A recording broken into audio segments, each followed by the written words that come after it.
Hey, what is up, everybody? My name is Chad, and this week I just want to address a question I get a lot, but that I got last Saturday in chat, and I think is really interesting and kind of deserves its own video. I get this question a lot, and I get it in a lot of forms, usually like, how do you stay motivated? How do you keep going when you're unmotivated? And my normal response to this is just that you do. You just have to willpower it, but I know that that's not very helpful for a lot of people. I know what it's like to feel a lack of motivation and to try and trudge through, and I found methods of doing that, and what I usually don't do is share those methods. And so today I wanted to do that and to also apologize for anyone that was like, Chad, how do you get motivated? And I just go, just do it. And that I like to explain stuff, and I like to give you guys tools to help you along whatever path that you guys do. And if I say just do it, as nice of a sentence as that is, and as much as Shia LaBeouf would agree, it doesn't give you a tool to help yourself, and it doesn't give you a method or a technique to do that. And so I want to do that this week. There's a couple things I need to say up front though. First off, if you haven't seen my video on how to RPG your life, I kind of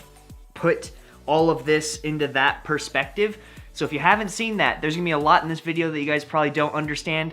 Go watch it. The next disclaimer is that you're gonna lose your motivation. Now, so mind-blowing, I'm gonna be unmotivated. Well, what I'm saying is the thing that motivates you to do whatever it is that you're doing now, I'm gonna put most of this video in the terms of language learning. The thing that motivates you to learn, for me, it was Japanese, at the start, is definitely not what I'm doing for it now, and it's changed probably a dozen times. You gotta trust me on this. You have to constantly find a new thing to motivate yourself. If you have something that motivates you, awesome. Freaking go for it. Run it into the ground.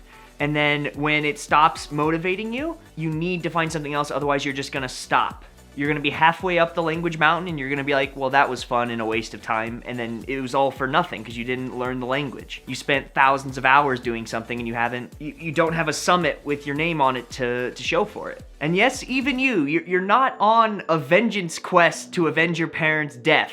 You know, that hatred that you feel, eventually time will round the edges of, and you won't feel the sting as bad despite what Batman says. I'm sure his motivation changes too. It's not just to avenge his parents, because once he killed the person that killed them, he'd be done. No, his motivation changes, and if Batman's motivation changes, your motivation needs to change as well. I'm just letting you know that now. Stay motivated. If you're not motivated, find a new thing to make you motivated again. For me, I wanted to learn it for X reason, and that reason stopped, and so I went to Japan as a whole, and that kept me motivated. And then I started studying the culture and books and video games and talking to people and game shows, poetry, all sorts of stuff and facets of the language that made me love the language again, and that kept me going. And that's something I have to continually do, 3 years down the line. It'll happen. Be prepared for it. The difference between the person who's motivated today and the difference between the person who is motivated a year from now is that person from a year from now has found many reasons to keep himself motivated when the one today stops motivating him.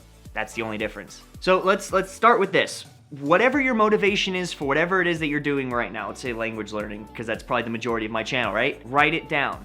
Right now, get a piece of paper, pause the video, get a pen, just put it on paper, put it in front of you, just for example's sake, okay? Now take that paper that has 1 or 50 or whatever reasons that motivate you to do this and pin it on your wall so you see it every day before you motivate. Wherever you study, it could be in your den, your freaking room, whatever it is, pin it somewhere you'll see it. And what happens is every day that you are like, what's motivating me to keep studying, go down that list and be honest with yourself. If one of those things eventually stops motivating you, cross it off. Every time you cross something off, you need to spend that day going through something else about that topic that you're doing. Let's say it's math, and I don't know, you're learning music, and music's very similar to math, and you write that on there, but music stops making you want to study math. Find a new thing that makes you want to study math. Maybe like, I don't know, Pythagorean theorem.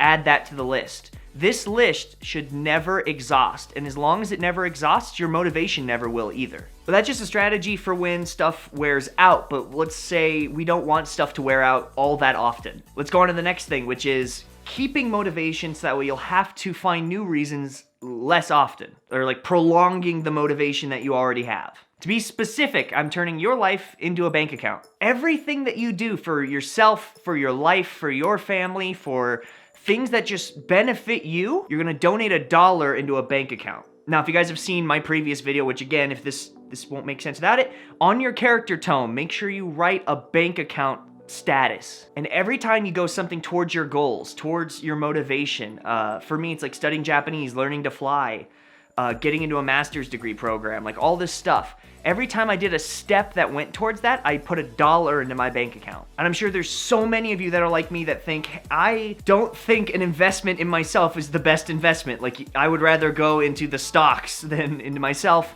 But that's one of the hardest things for me to admit and to see with myself, is that I'm worth investing into. And I can promise you, if I'm worth investing into, you're worth investing into. So when you've laid out your goals and then you've put in steps to go to each one of those goals, whenever you achieve one of those steps, put $1 in your bank account.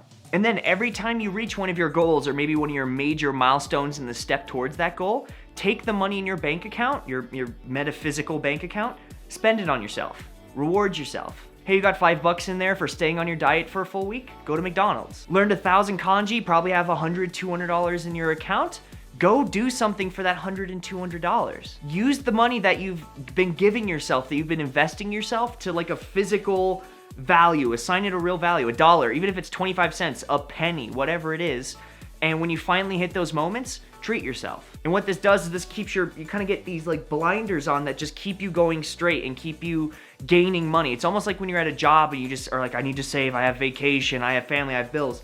And you kind of get these blinders to everything else in life. That's what I'm trying to give you, but for whatever it is that your goals are, I'm trying to give you these blinders that, hey, just a little bit at a time, 50 cents, $1, $10 a month, just little by little. There's this sentence in Japanese, I'll put it on the screen here. Basically, it means even dust, when gathered, can become a mountain. So just little bits poured in that bank account, you will eventually grow wealthy. I mean, think about any other form of wealth. Nobody gets wealthy overnight, right? It takes a long time of investing and saving and, I don't know, adult stuff like stocks and bonds, and I don't know about any of that stuff, but it takes time. Now, this method applies to a lot of things. It applies to work, it applies to friendships, but that's a different video. That's not for this week. So let me know what you guys thought. Do you like this method? Do you think it could apply to you? Do you think that there's maybe a facet I missed and we can improve this method together? Let me know in the comments down below. And if you guys like this video, of course, just like every week, be sure to like it down below. It helps me tremendously. It allows me to keep doing what I'm doing, sharing with people that I'm sharing with, and lets new people find this video. Doesn't hurt to share it either. And if you guys like this stuff, check out my channel. I put out 2 videos every week.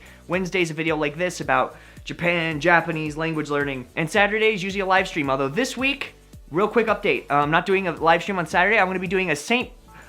Patrick's Day stream on Friday. So if you guys would like to join with me, we have drinking games, trivia. We're going to be watching The Boondock Saints. If you guys haven't seen that movie, it's freaking fantastic. That'll be on Friday night. And yeah, if any of that stuff interests you, consider subscribing to my channel. Yeah, that's about it for this week. I will see you guys for St. Patty's on Friday, again next week on Wednesday, and just have a good week. Be kind to one another.